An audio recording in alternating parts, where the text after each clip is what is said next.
let's give a huge round of applause to our brave young warrior, Kachina! Woohoo! Well done, Kachina. Thank you, everyone. I always knew you could do it. With so much potential at your age, you have a great future ahead of you. You're one to talk. Don't think I didn't know you were the first person to abandon your team. I'll be dealing with you when we get back. I had no choice. My friend invited me. I couldn't just say no.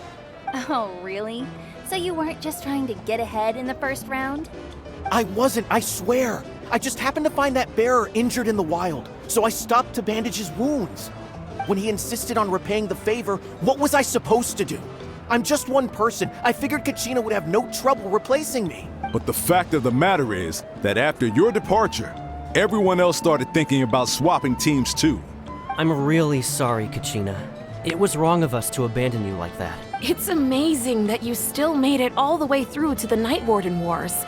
That's the highest honor. So, what about you guys? Did you make it far? Our team captain drank too much the night before the competition and turned up late to the stadium on the day. We got disqualified.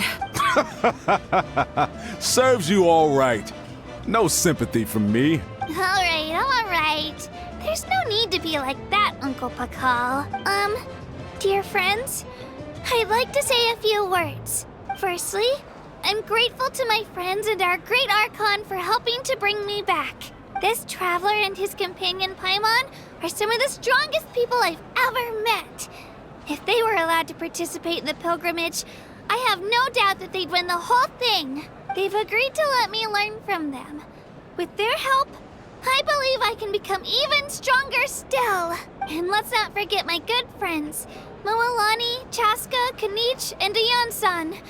They all helped the Traveler and Paimon figure out a way to bring me back from the Night Kingdom.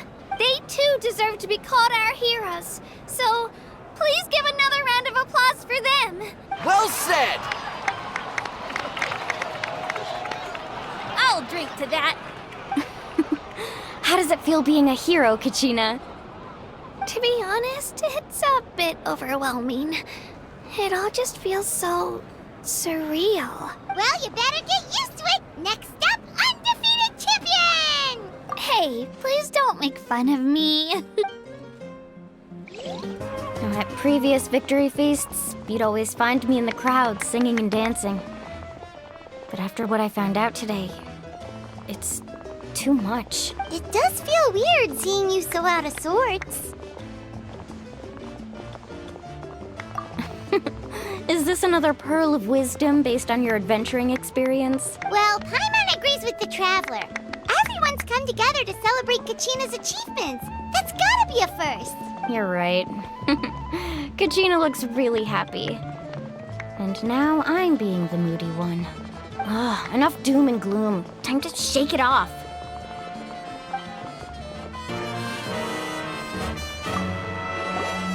I've been through so much all at once. Everything still kind of feels like a dream. Are you still feeling unwell? Nope, all better now. I told you I bounced back pretty quick, so don't worry about me. I bet you guys must be tired, though. Make sure you get some good rest tonight. You gotta recharge so you'll be in the mood to have fun.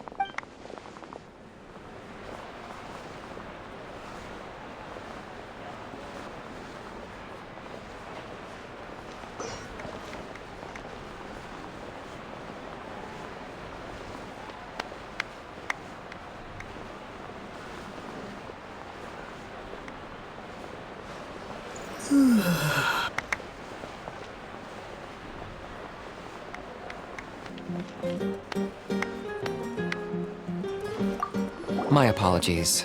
I knew more than I let on. Everything comes at a price, and most heroes aren't people who set out to become a hero. If you cling too tightly to your goal, you end up losing things that are far more precious. But in any case, we're now on the same page. I wonder how long before the two final heroes appear. You're here. Have some fruit juice. I got it specially for you two. How did you know? That's Paimon's favorite! You look like you've still got questions. Ask away. Because they had their own lives to live. The thought of telling them, abandon your families and everyone you love, and come with me to the end of time, for in 500 years Natlan will be destroyed, it seemed too cruel. You could just as easily point out that everything in this world would come to an end eventually. But life is short. And beyond a point, it just doesn't seem real. Imagine if I said, let's leave right now and go save the sun because it'll flame out in a few million years. It would sound quite ridiculous. I couldn't make them shoulder that burden with me. Besides, every generation will have its heroes, this one included. The plan could still work without them, or, of course, without me. But since I was the one who came up with the plan, I felt duty-bound to see it through to the end. Paimon's suddenly remembering that portrait in your room. Was that your family from back then? Yes, it was. So when you asked me who my sister grew up to be, the truth is that very little from what I've been able to piece together. I can conclude with a reasonable degree of confidence that she ended up as an architect and artist. She played an instrumental role in rebuilding the scions of the Canopy tribe, designing and building many houses. Still, it was an impressive achievement, and I'm very proud of her. You feel loss keenly. It seems to stir up feelings of regret in you. But this is something I have long since come to terms with. This is a war, and there can be no war without loss. I am already far more fortunate than those who lost their lives to the Abyss. The people of Natlan look to me as their Archon, and the weight of their expectations is mine to bear. I must see our fate through to the very end. Yeah, doesn't that mean the way everything ends has already been written, including your plan? I suppose, but so what? Don't forget, time takes many forms. The past, present, and future coexist, and all are equally important. Even if the future ends in destruction, there's still no reason to give up on the here and now. And it's precisely because we humans cannot know our fate that we will never give up on our struggle. This is a pivotal moment. We are still 2 heroes short. Well, 3 to be precise. There's one further hero who I'm hoping to get on my side. Whatever it takes. Your resistance to the corrupting power of the Abyss is truly remarkable. If you agree to join us, you will not only gain my full support in your journey, but I will also forge a brand new ancient name for you. Ancient names can be forged? They can.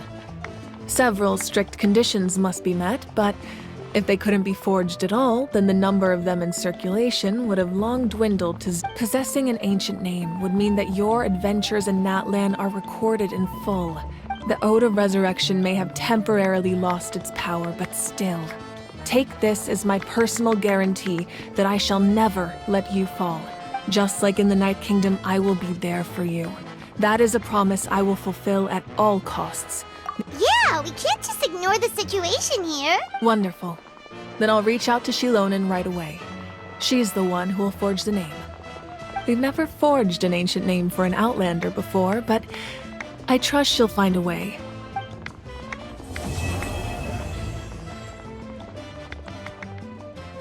We've received word that the Pyro Archon has lost much of her power.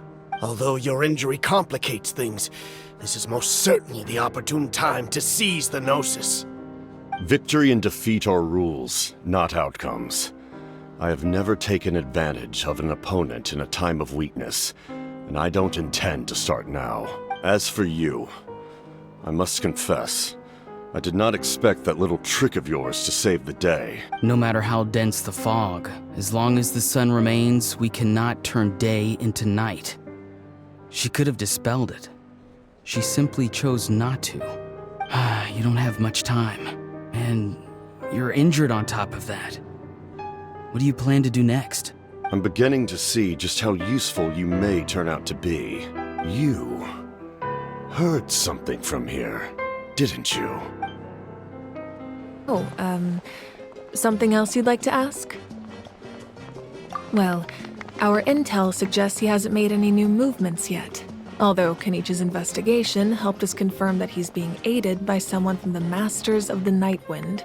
I'm getting closer to narrowing down who that may be, but it's still unclear whether this person aided the captain out of willingness or coercion.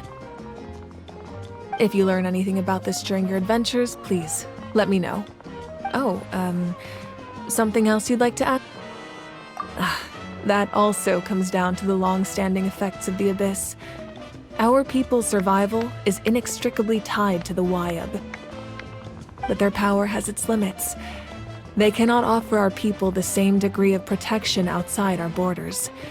In fact, people who do decide to leave often suffer from memory loss and emotional issues. Everyone in Natlan understands this. That's why our people never leave without a good cause. Even if someone is left with no choice, the chief of their tribe must seek approval with the Wyab to grant them leave. And the Wyab have always been very strict about granting that approval, since extending protection beyond our borders means consuming power reserved for our fight against the Abyss. Still, there's no need to worry. The Wyab extend their protection to all within Natlan, including visitors from afar. Oh, something else you'd like to ask?